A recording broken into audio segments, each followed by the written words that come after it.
Bonjour à tout le monde. Et merci d'être là, merci d'être si nombreux. On va parler maintenant un peu du rapport de l'homme aux vestiges. Donc, c'est un sujet, plus largement celui des découvertes archéologiques, qui se prête bien à une élaboration romantique.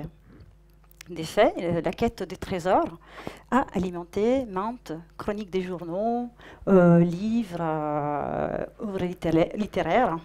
Vous avez peut-être entendu parler de la malédiction du pharaon, donc il y a toute une littérature sur ça. Vous avez sûrement vu des films d'Indiana Jones, et je sais qu'il y en a dans les publics qui connaissent par cœur Tintin et les Temples du Soleil, parce que je vous connais. Pourtant, en fait, la quête des trésors et les trafics d'œuvres d'art sont l'un des marchés illicites les plus anciens, destructeurs et lucratifs du monde. Les trous laissés par les pilleurs des tombes, en fait, façonnent les paysages désertiques en lui donnant parfois l'apparence d'un terrain lunaire. Mais comment j'en suis personnellement venue à m'intéresser au sujet du pillage et plus largement du trafic d'art? En fait, j'ai voyagé au Pérou en 2004 dans le cadre d'un projet Antonio Raimondi de l'Université de Bologne et du Musée des Cultures de Milan.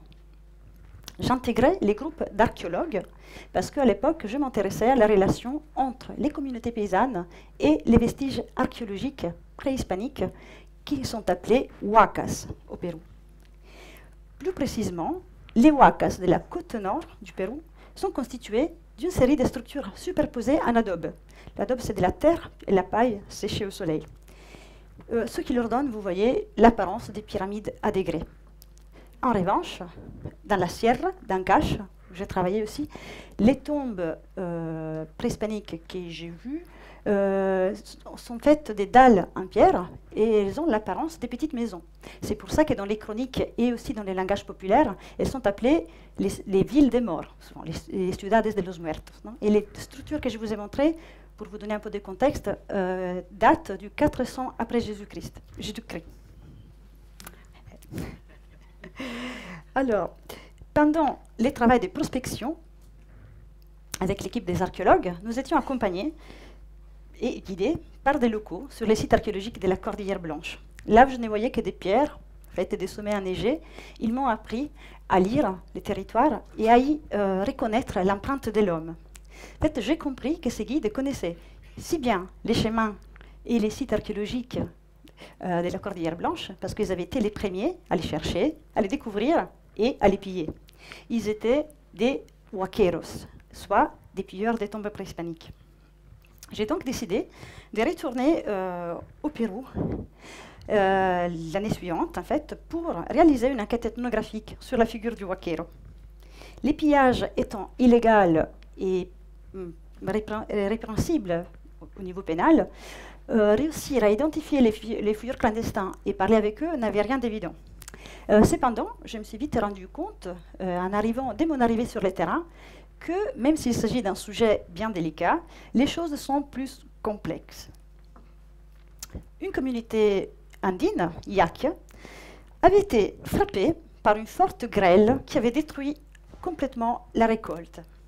La cause de cette catastrophe était renvoyée à quelqu'un, un huaquero d'une autre communauté, qui avait apparemment volé des restes archéologiques. Je suis donc allée dans cette communauté et j'ai rencontré les maires du village, Don Fidel.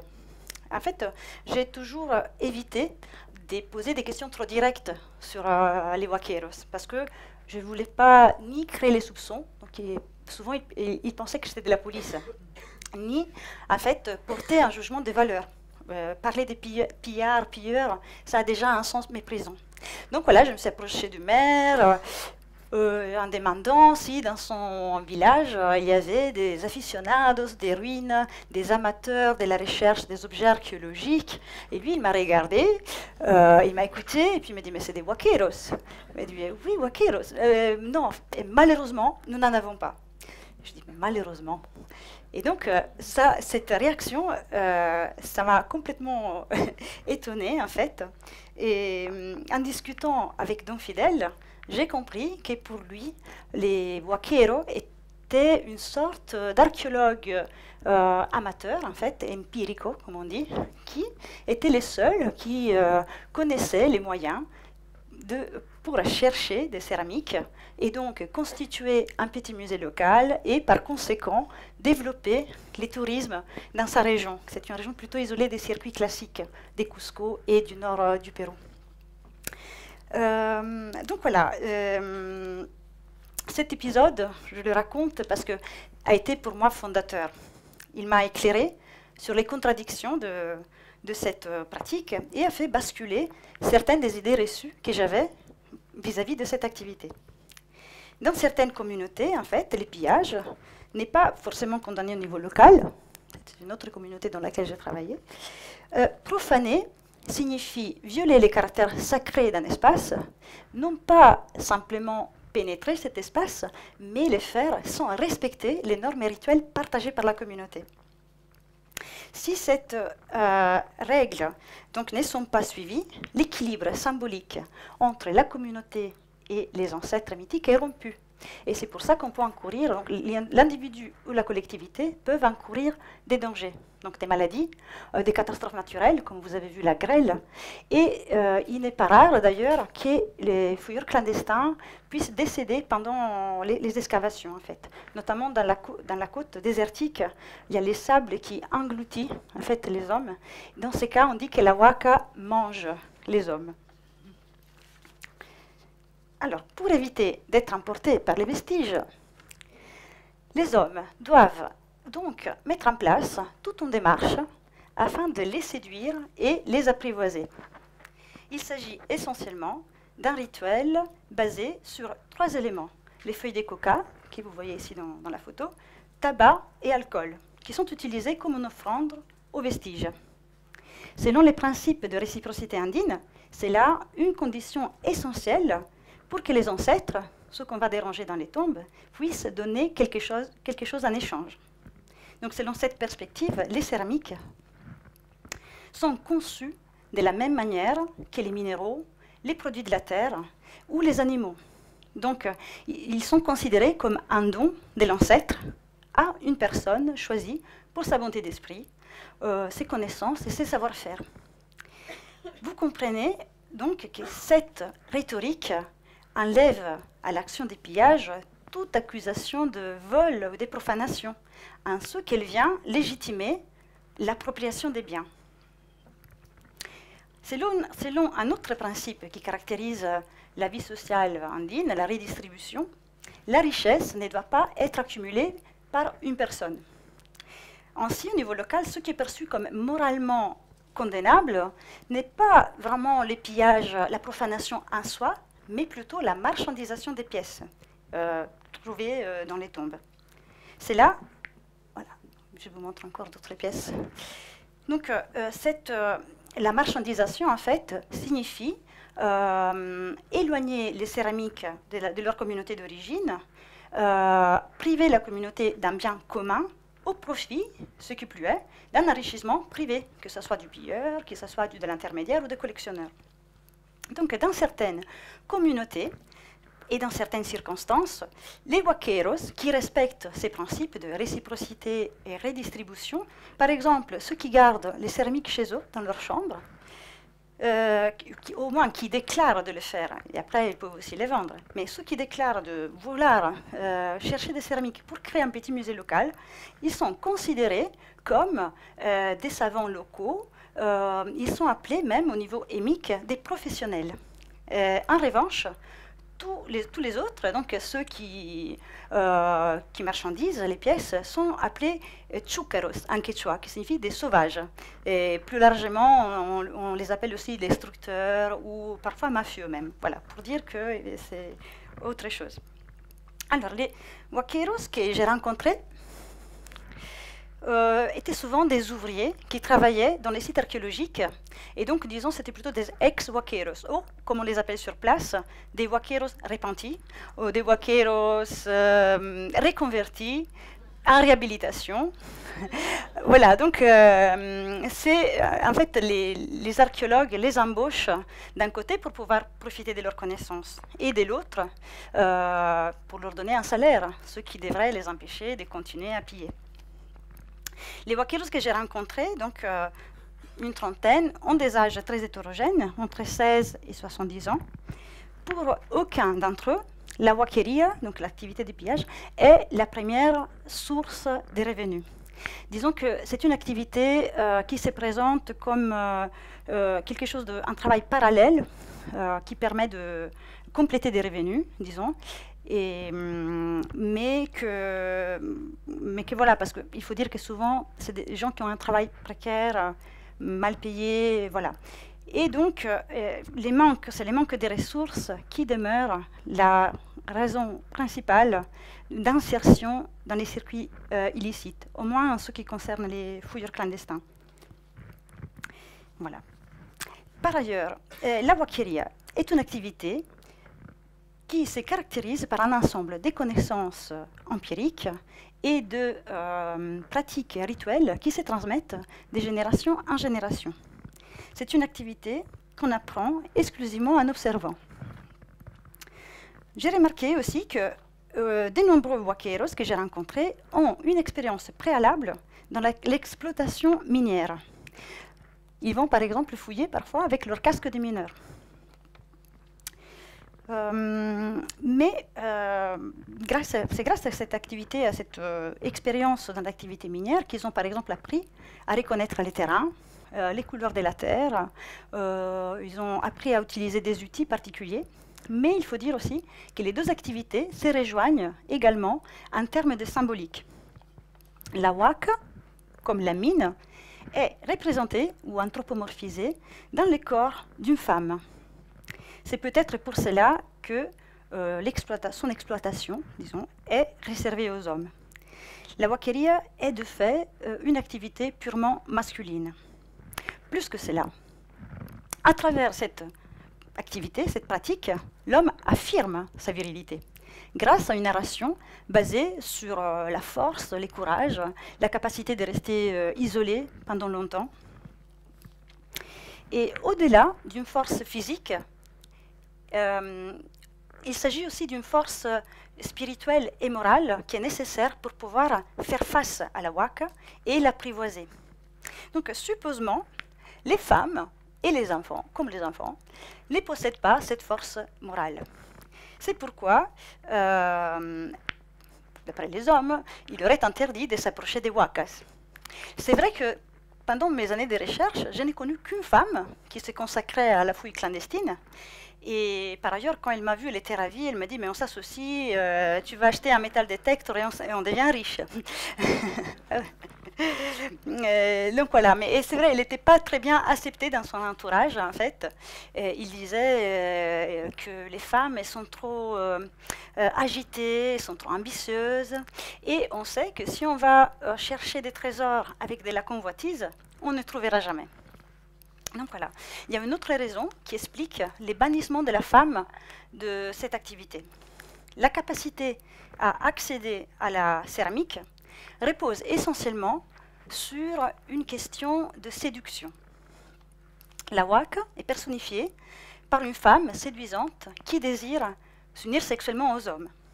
Donc j'ai recueilli beaucoup de récits d'hommes qui racontent ces visions avec cette femme. Donc parfois ils rentrent les soirs du travail et cette femme les approche. C'est une femme souvent habillée en noir, dont on ne voit pas trop le visage, avec des cheveux longs.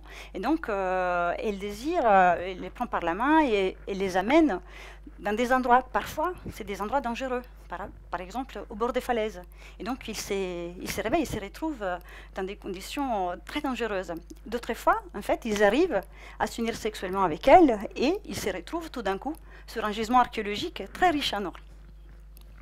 Mais or, si la waka est une femme qui désire séduire, qui veut séduire les hommes, que se passe-t-il si la waka se trouve face à une autre femme?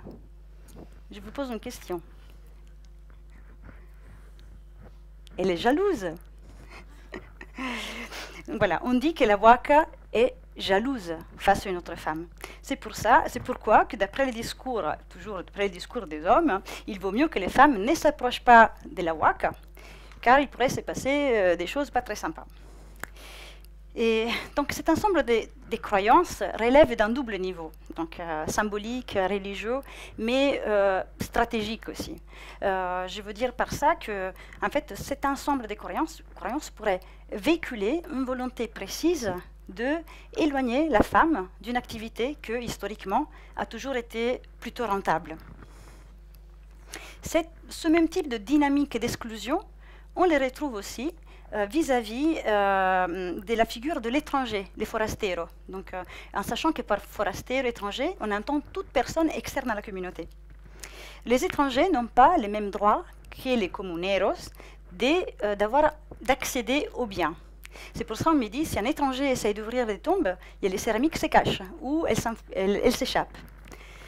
Donc, et moi, dans ces contextes, donc moi en tant que femme et étrangère, donc voilà, c'est une double condition qui n'était pas très convenable pour mener cette enquête.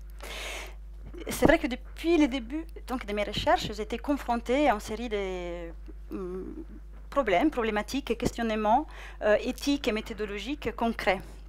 La relation ethnographique s'est construite avec les participants à la recherche, s'est construite sur la transparence, par exemple en déclarant qui je suis et quels étaient mes objectifs, sur la construction d'une confiance continuellement renouvelée et, entre autres, aussi sur les refus de toute transaction économique.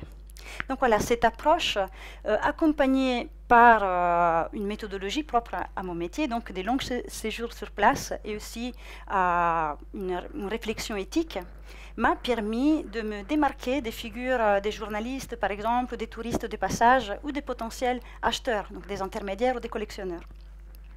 Et pour gagner la confiance, j'insistais souvent sur le fait qu'il s'agissait d'un travail d'étude. Donc mon but était celui de connaître, de comprendre cette pratique et d'écouter leur discours. Donc que j'aurais écrit un travail de thèse et je l'aurais discuté devant un jury.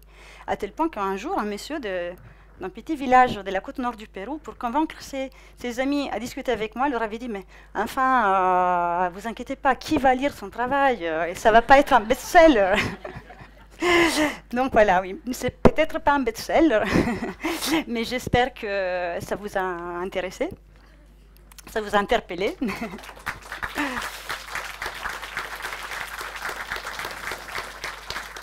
Voilà, juste pour conclure, et puis je vous donne la parole, je vous jure, je voulais juste, voilà, qu'on retient aujourd'hui, que les wakas, donc dans le passé comme aujourd'hui, ont représenté une frontière morale dans l'appropriation des biens. Et donc, qu'il y a une série de normes partagées par la communauté qui règlent l'accès, l'exclusion, l'inclusion à ce type de biens. Voilà. Donc, c'est à vous, je vous laisse la parole.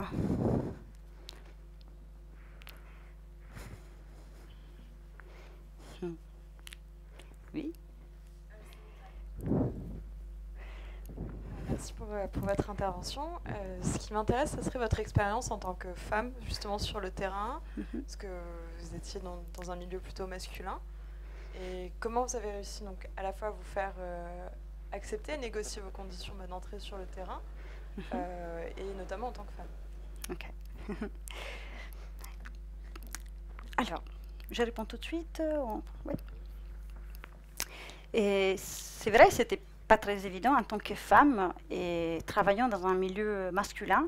Je pense que d'abord, j'ai eu un intérêt pour les sujets. Donc, c'est depuis que je suis toute petite que je m'intéresse un petit peu au sujet des découvertes archéologiques et tout ça.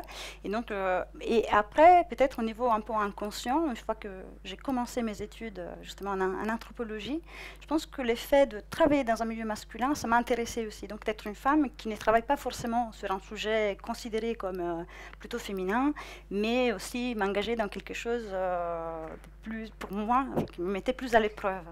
Donc voilà.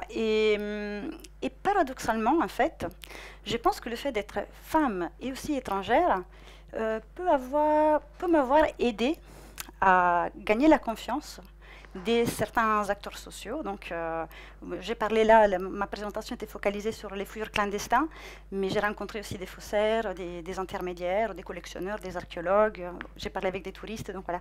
Mais c'est vrai qu'un milieu, avec les acteurs qui font partie du milieu informel, l'effet de voir une femme étrangère qui s'intéresse à leurs activités, qui est souvent très méprisée, et considérée justement comme destructrice. Je pense que ça a déclenché une sorte de curiosité réciproque. Et peut-être aussi qu'il me voyait comme un être un peu vulnérable et fort en même temps, parce que j'étais une étrangère, une Italienne, qui voyageait toute seule dans les déserts de la côte nord du Pérou, et en même temps que je n'hésitais pas à aller vers eux, à poser des questions, voilà. Donc il y a cette double valence du fait d'être une femme. Oui, ça marche, oui. Je vous remercie beaucoup pour cette présentation tout à fait remarquable. Merci. Vous avez parlé des petits musées qui sont ouverts dans les villages grâce aux objets découverts dans ces fouilles clandestines, entre guillemets. Alors j'aimerais savoir s'il y a beaucoup de musées, si des musées de ce type s'ouvrent régulièrement, comment c'est vu par les autorités muséographiques officielles, et puis est-ce qu'il y a encore beaucoup d'objets à trouver? Est-ce que vous savez quelque chose là-dessus? Voilà. Merci beaucoup. La question des musées, c'est très intéressante parce que aussi, c'est vrai que les gens, en fait, notamment des petites villes qui sont un peu à l'extérieur, dans des positions marginales par rapport au circuit classique, ont beaucoup d'attentes par rapport à la création d'un musée des sites, un musée des sites, comme on dit, un musée local. Parce que comme les maires du village, ils disaient, mais malheureusement, nous n'avons pas de huaqueros. Il n'y a personne ici qui puisse chercher des céramiques et créer un musée local. Parce qu'ils espéraient que grâce à ça, il y aurait eu un développement touristique, économique de son village. Donc il y a déjà beaucoup trop d'attentes par rapport à l'impact réel de la création des musées locaux sur le développement économique d'une région. Mais c'est une pratique qui existe en fait. Ce qui m'avait étonné justement, c'était en arrivant sur les terrains, c'était que beaucoup de huaqueros fouillaient les tombes pour garder les céramiques chez eux. Et moi, à l'époque, je le voyais un peu comme un contresens. Donc ça m'a un peu, j'étais arrivée avec des convictions et ça m'avait un peu étonnée. Donc, et c'est vrai qu'en fait, il y a certains fouilleurs clandestins, ceux qui sont considérés professionnels dans leur communauté, qui n'arrivent pas parfois à se détacher de certaines pièces archéologiques. Ils veulent vraiment les garder chez eux. Là, je vous ai montré une photo, il y avait c'était un petit armoire, hein, c'était pas...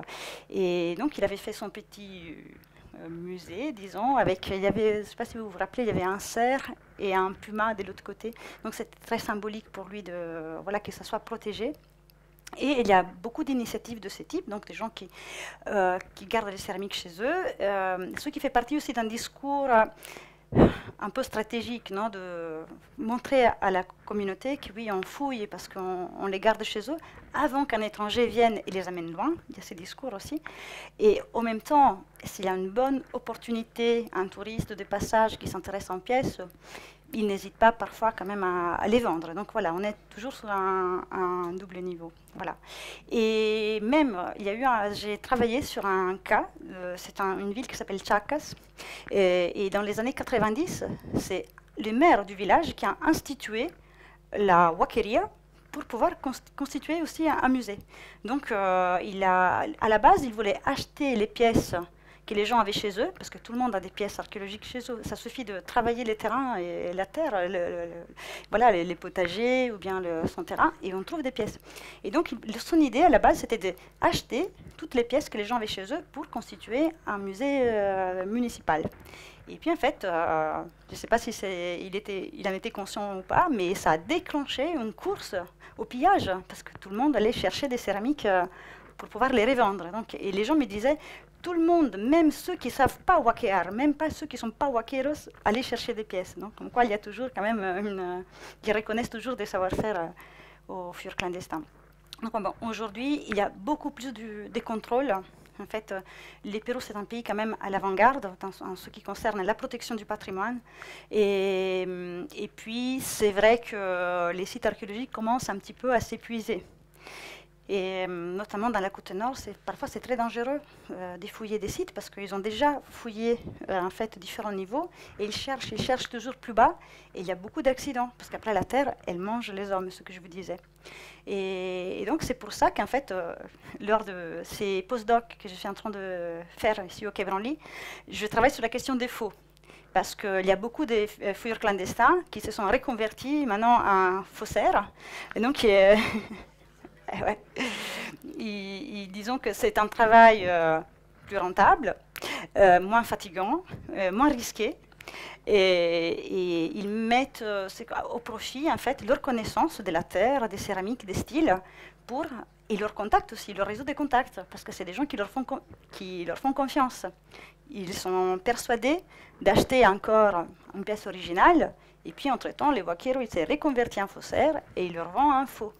Et ils me disent, bah, je me suis reconverti en faussaire parce que voilà, je commence à être très vieux, je suis plus fatiguée, et puis parce que voilà, il y a parfois on ne trouve pas en fait.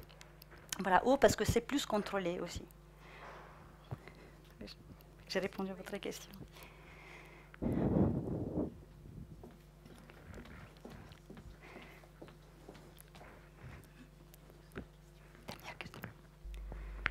Bonjour et merci pour votre intervention.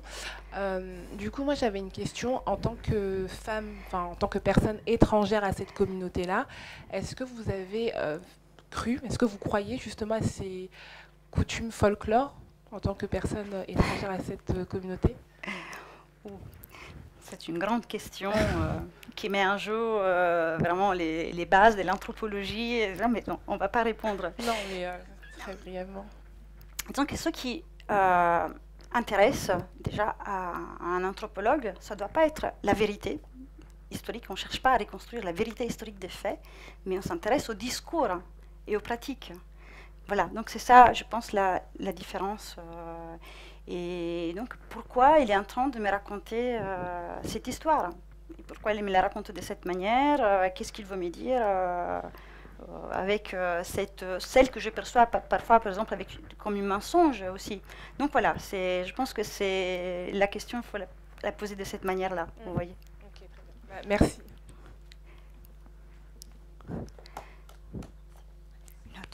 Bonjour. Bonjour. J'aimerais savoir au final, du coup, comment vous avez fait pour rencontrer ces vaqueros et est-ce que ça a été facile de les trouver? C'était pas très difficile parce que je vous ai dit, j'étais avec les groupes des archéologues. Il y avait ces guides qui nous accompagnaient et j'ai compris parce qu'ils laissaient des offrandes sur les sites archéologiques et voilà, et on m'a dit, bah, tu sais, de temps en temps, on l'appelle un vice, le pillage, j'ai ces petits vices de fouiller la terre, comme ça. Et donc, paradoxalement, bien sûr, ça m'a pris du temps, pas trop les identifier en fait, parce que comme je vous disais, dans certaines communautés, ils sont considérés comme des savants locaux. Et si on demande, est-ce qu'il y a dès qu'il voit une étrangère qui fait des études, tu devrais parler avec lui, il connaît très bien les ruines, donc c'est considéré des spécialistes dans ce sens-là. Ce qui était plus difficile, c'était gagner la confiance. Donc, leur montrer qu'il y aurait eu une confiance réciproque, que j'aurais utilisé des noms anonymes, des pseudonymes, s'ils voulaient, et que mon objectif, c'était juste de comprendre cette activité, disons. Donc, plus difficile, c'était de rencontrer personnellement des intermédiaires. Et pourquoi? Parce que c'est des gens qui recouvrent souvent des charges politiques ou intellectuelles plus importantes. Et ils sont bien protégés par les fouilleurs clandestins et par les collectionneurs. Parce qu'ils sont les ponts qui unissent ces deux niveaux. Et donc, si c'était facile de parler avec des fouilleurs clandestins, relativement facile, et aussi rencontrer des collectionneurs, alors il m'était presque impossible de parler avec des intermédiaires. Voilà, et je pense à cause de leur charge politique voilà, je ne sais pas si je me suis expliquée. Bon, merci encore à tout le monde. Bonne continuation.